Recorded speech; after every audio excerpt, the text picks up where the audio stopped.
Good day, subscribers, friends of the channel, South Africans in particular. I wanted to talk to you today about what I call the great Nkandla walkout at the Commission of Inquiry. And, it is something that really pains me. And it was very sad for me to witness that walkout. And I think it's something that I want us today, as South Africans, as a people, to deeply reflect on. And I will approach this video very differently, where I will not really give my own personal opinion as to what must happen and what must not happen, but I will allow divergent views on the video. I will allow South Africans to tell us what they expect to happen in a situation like this. What I will do, though, is outline simply the facts and then outline simply the process that must be followed when a summons is issued and then there is a failure either to attend or a failure to remain in attendance until so excused. Now, we know, for example, that the Commission of Inquiry had summons Mr. Jacob Zuma to appear at a date, time, and place, and that summons was duly served, and it was definitely served on Mr. Jacob Zuma. And what is clear is that Mr. Jacob Zuma then attended the Commission of Inquiry, especially on the first day. An application for recusal was made against Justice Zondo, which application we know now that it was denied. And being not so satisfied with the outcome of the application, then Mr. Zuma and his legal team staged a walkout out of the Commission of Inquiry.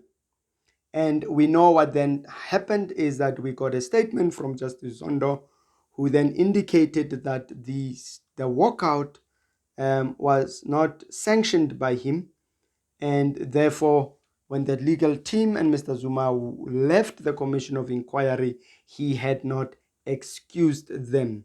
So that is more or less the crux of the issue. And obviously, then Justice Zondo indicated that he will take time and apply his mind to the issue. And you could have seen the face of Justice Zondo, and he was definitely a very sad man on the day in question. Now, let's go to what a summons is and its purpose. It is clear that a summons is actually a document that is used to secure the attendance of an accused, not ordinarily an accused person in a trial, but also an affected member at a commission of inquiry like we have. And it will indicate clearly the time, date, and place, and obviously that the person needs to appear, and then obviously it will be duly served by the person who has authority so to serve the summons. Now, what is important is that a summons is actually used in instances where a person is not in custody or a person is not about to be arrested. Ordinarily, there is no reason really to abscond or attempt to hamper either with the witnesses or the investigation, and or to influence state witnesses or witnesses at a commission of inquiry in this case. Now, that is actually just the essence of a summons, to secure the attendance of the person. Now, why is this method preferable? This method is preferable because it is, with arrest, which is another method to secure the attendance of the accused, a person is a very type of cohesive method, and it really can hamper the dignity of an individual. Né? And we do not want to subject people to that indignity if there is another method that we can use. Now, in this case, it is clear that Mr. Zuma, as I've indicated, was issued with a summons, and then he was required to attend.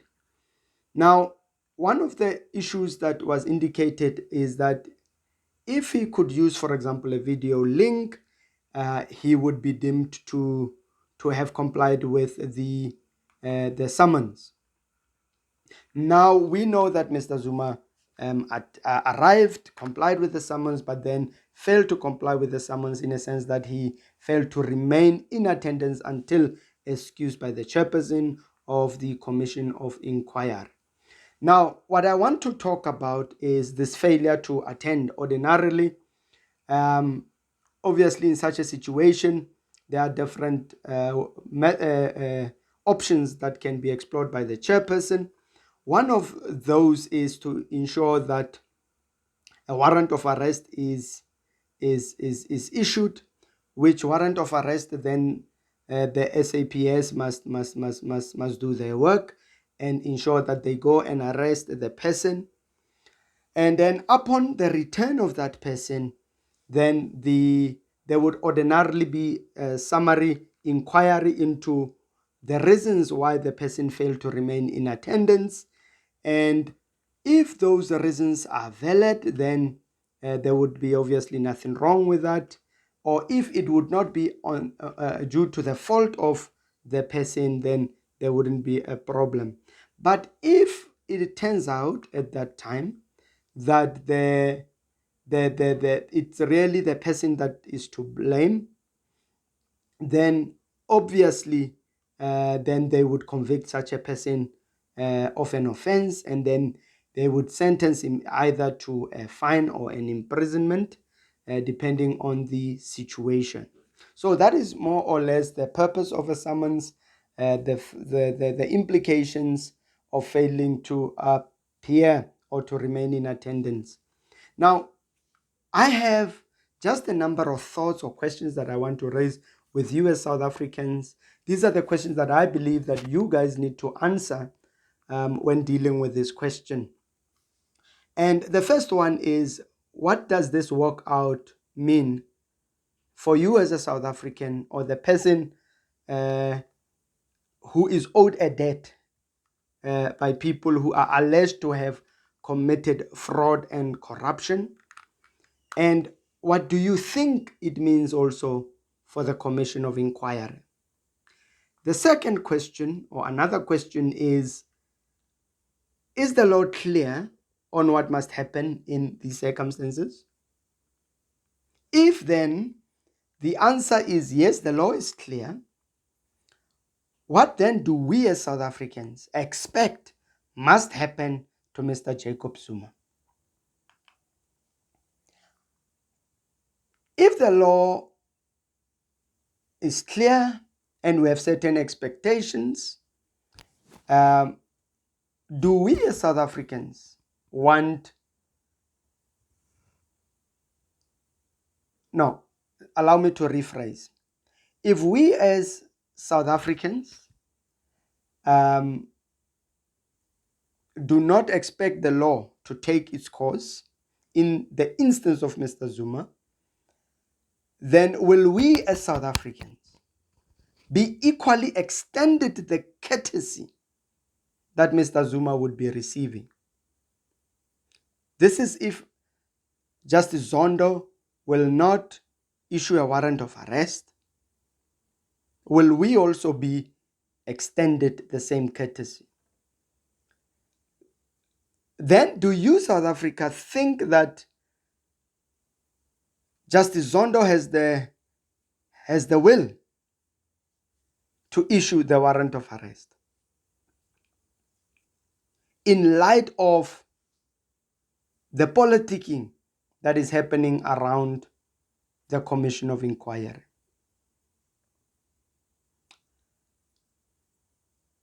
Do you as a South African think that our democracy and our state institutions are strong and mature enough to deal with a situation of this nature?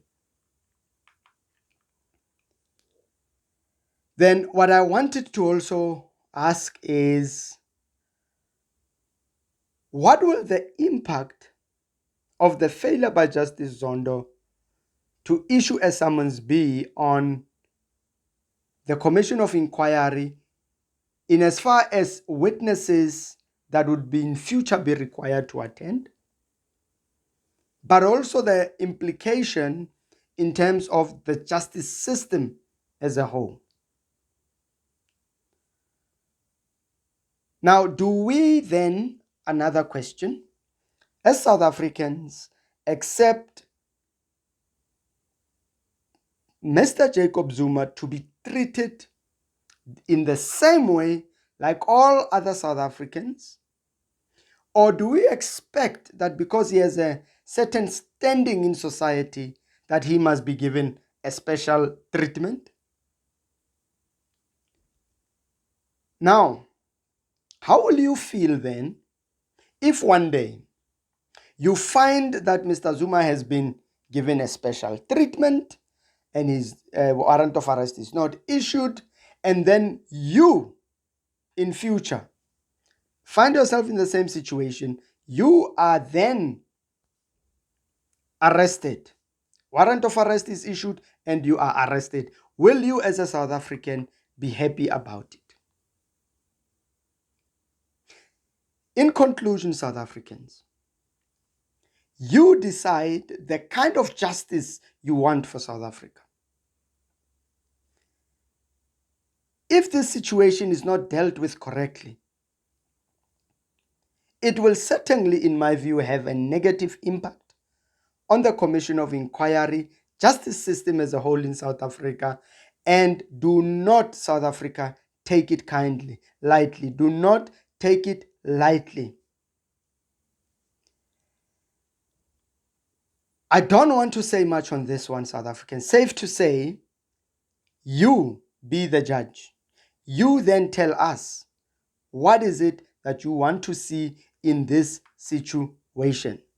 Having said that, South Africans, thank you very much for listening, and I appreciate your input. Until the next video, stay safe, wash your hands, sanitize, and keep a safe distance. We appreciate you.